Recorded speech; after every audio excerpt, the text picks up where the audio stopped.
Assalamualaikum warahmatullahi wabarakatuh. Perkenalkan, nama saya Pibi Fiona dari Universitas Maritim Raja Ali Haji, Fakultas Ilmu Sosial dan Ilmu Politik, Prodi Ilmu Hukum. Baik, di mata kuliah Delik-delik di luar KUHP, saya ingin membahas tentang tindak pidana dalam Undang-Undang Keimigrasian. Tindak pidana di bidang keimigrasian diatur dalam Undang-Undang Nomor 6 Tahun 2011 tentang keimigrasian. Pembentukan undang-undang ini didasarkan pada pertimbangan antara lain bahwa perkembangan global dewasa ini mendorong meningkatkan mobilitas penduduk dunia yang menimbulkan berbagai dampak baik menguntungkan maupun yang merugikan kepentingan dan kehidupan bangsa dan perundang-undangan yang menjamin kepastian hukum yang sejalan dengan penghormatan, perlindungan, dan pemajuan hak asasi manusia. Ada pula pertimbangan dalam Undang-Undang Nomor 9 Tahun 1992 tentang keimigrasian sudah tidak memadai lagi untuk memenuhi berbagai perkembangan kebutuhan pengaturan, pelayanan, dan pengawasan di bidang keimigrasian sehingga perlu dicabut dan diganti dengan undang-undang yang baru yang lebih komprehensif serta mampu menjawab tantangan yang ada. Undang-undang keimigrasian ini juga mengatur hukum acara pidana yang merupakan pengecualian dari acara pidana yang diatur dalam KUHP. Dalam undang-undang ini ditentukan bahwa PPNS, penyidik pegawai negeri sipil keimigrasian, diberi kewenangan sebagai penyidik tindak pidana keimigrasian dengan kewenangan. Adapun di sini 15 kewenangan penyidik pegawai negeri sipil sebagai penyidik tindak pidana keimigrasian. Yang pertama yaitu menerima laporan tentang adanya tindak pidana keimigrasian. Yang kedua, mencari keterangan dan alat bukti. Yang ketiga, melakukan tindakan pertama di tempat kejadian. Yang keempat, melarang setiap orang meninggalkan atau memasuki tempat kejadian perkara untuk kepentingan penyidikan. Yang kelima, memanggil, memeriksa, menggeledah, menangkap, atau menahan seseorang yang disangka melakukan tindak pidana keimigrasian. Yang keenam, menahan, memeriksa, dan menyita dokumen perjalanan.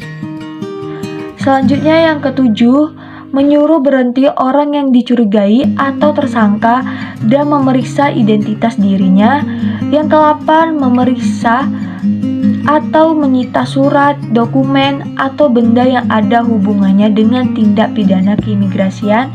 Kesembilan, memanggil seseorang untuk diperiksa dan didengar keterangannya sebagai tersangka atau saksi.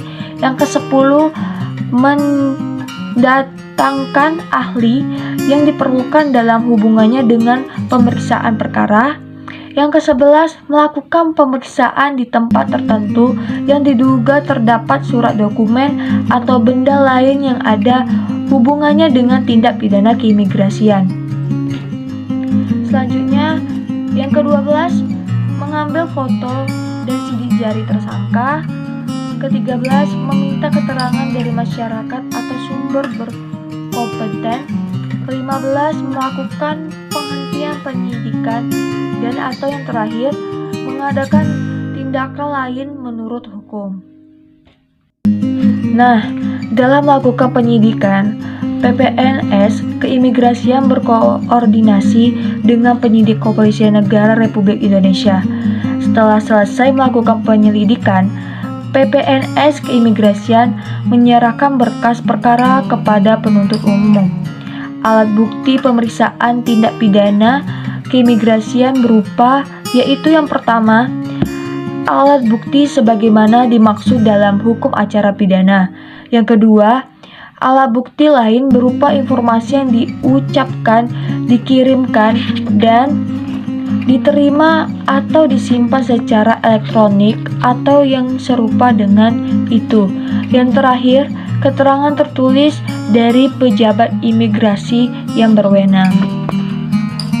Di sini, adapun terhadap tersangka atau terdakwa yang melakukan tindak pidana keimigrasian sebagaimana dimaksud dalam pasal 118, pasal 119, pasal 120, pasal 121, pasal 122, 123, 126, pasal 127, pasal 128, pasal 129, pasal 131 sampai pasal 133 huruf B, pasal 134 huruf B, dan pasal 135 dapat dikenakan penahanan.